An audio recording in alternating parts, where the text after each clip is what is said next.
আচ্ছা, একটা কথা ভাবুন তো, যখন ভারতে মুসলিমদের উপর হামলা হয়, যখন সেখানে মুসলিমদের উপরে অন্যায় হয়, আমরা রাজপথে নামি, স্লোগান দিই, প্রতিবাদে ফেটে পড়ি এবং আন্দোলন করি ভারতের বিপক্ষে। কিন্তু যখন ইরানে আমাদের সুন্নি ভাইদের মসজিদ ঘুরিয়ে দেওয়া হয়, তখন আমরা কেন চুপ? আজকাল সোশ্যাল মিডিয়ায় গেলেই দেখি অনেক হিন্দু ভাইয়েরা এই প্রশ্নটা তুলছেন। তারা টিটকেরে দিয়ে বলছেন, কিরে তোরা তো কেবল ভারতের বেড়াতে চিল্লাস, ইরানের ভেলায় মুখ বন্ধ কেন?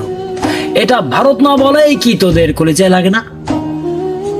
এই প্রশ্নটা আজ আমাদের অনেকের মনেই ঘুরপাক খাচ্ছে। কি খাচ্ছে তো অবশ্যই কমেন্টে জানাবেন। আজ আমি এই প্রশ্নের একটা তাত্ত্বিক, রাজনৈতিক এবং ইমানি জবাব দেব।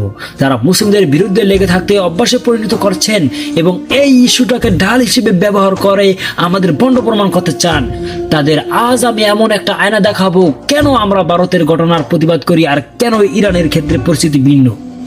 তার প্রতিটি স্তর আজ আমি উন্মোচন করব। শেষ পর্যন্ত সাথে থাকুন, কারণ আজকে অনেক না বলার সত্য সামনে আসবে। ভারতের যা হচ্ছে তা কোনো বিচ্ছিন্ন ঘটনা নয়। 2002 সালের গুজরাট দাঙ্গা থেকে শুরু করে 2020 সালের দিল্লি দাঙ্গা, প্রতিটি জায়গায় দেখা গেছে মুসলিমদের টার্গেট করে হামলা চালানো হয়েছে এবং মুসলিম মা বোনদের তারা ধরে ধরে কিন্তু নির্যাতন করেছেন। যখন একটি রাষ্ট্র সরাসরি একটি ধর্মকে টার্গেট করে, তখন বিশ্বজুড়ে প্রতিবাদ হওয়াটা কি স্বাভাবিক নয়? আপনারা দেখছেন কিভাবে কোনো আইনি নোটিশ ছাড়া মুসলিমদের ঘর বাড়ি এবং ইবাদত খানা ঘুরিয়ে দেওয়া হচ্ছে। এই দৃশ্য দেখার পর কোনো বিবেকবান মানুষ কি চুপ থাকতে পারে? আমরা প্রতিবাদ করি কারণ এটা একটা জাতির অস্তিত্ব মুছে ফেলার চেষ্টা। ভৌগোলিক ও সাংস্কৃতিক সংযোগ নিয়ে যখন ভারত আমাদের প্রতিবেশী দেশ, সেখানকার মুসলিমদের কান্নার আওয়াজ আমরা সরাসরি শুনতে পাই। প্রতিবেশীর ঘরে আগুন লাগলে যেমন চুপ থাকা যায় না, ভারতের ঘটনার ক্ষেত্রেও আমরা চুপ থাকতে পারি না। আপনারা যারা ভিডিওটি দেখছেন, আপনারা কি মনে করেন না যে ভারতের এই পরিকল্পিত হামলার বিরুদ্ধে সোচ্চার হওয়া আমাদের নৈতিক দায়িত্ব? আপনাদের মতামত কমেন্টে অবশ্যই জানাবেন। এবার আসি ইরানের বেলায়। জাবলের সুন্নি মসজিদ কথা আপনারা সবাই জানেন। হ্যাঁ, ইরানের সিস্তান বালুচিস্তান প্রদেশের জাবলে সুন্নিদের আবু হানিফা মসজিদ বুলডোজার দিয়ে ঘুরিয়ে দেওয়া হয়েছিল, সুন্নি আলেমদের বন্দী করা হয়েছিল। আমরা কি এটাকে সমর্থন করি? কখনোই না। কিন্তু এই পার্থক্যটা বুঝুন, ইরানের খবরগুলো বেরোতে কয়েক সপ্তাহ লেগে যায়, কারণ সেখানে ইন্টারনেট কঠোর ব্ল্যাকআউট থেকে থাকে। আপনারা কি জানেন তেহরানে প্রায় 10 লাখ সুন্নি বাস করে, কিন্তু সেখানে তাদের একটিও বড় জুমা মসজিদ নেই যেখানে তারা জুমার নামাজ পড়বে প্রতি শুক্রবারে। তাদের ফ্ল্যাটে, বাড়িতে এবং দূতাবাসে নামাজ পড়তে হয়। শিয়া শাসিত ইরান সেখানে সুন্নিদের কোন ঠাসা করে রেখেছে। ভারতের ঘটনার ভিডিও আমরা সাথে সাথে পাই, কিন্তু ইরানের খবর আসে পশ্চিমা মিডিয়া বা ইসরায়েলি প্রোপাগান্ডা মারফত থেকে। বাংলাদেশের মুসলিমরা অনেক সময় দ্বিধায় পড়ে যায়, খবরটি কি সত্যি নাকি ইসলাম বিশ্বকে বাক করার ষড়যন্ত্র। এই সংশয় আমাদের প্রতিবাদের গতি কমিয়ে দেয়।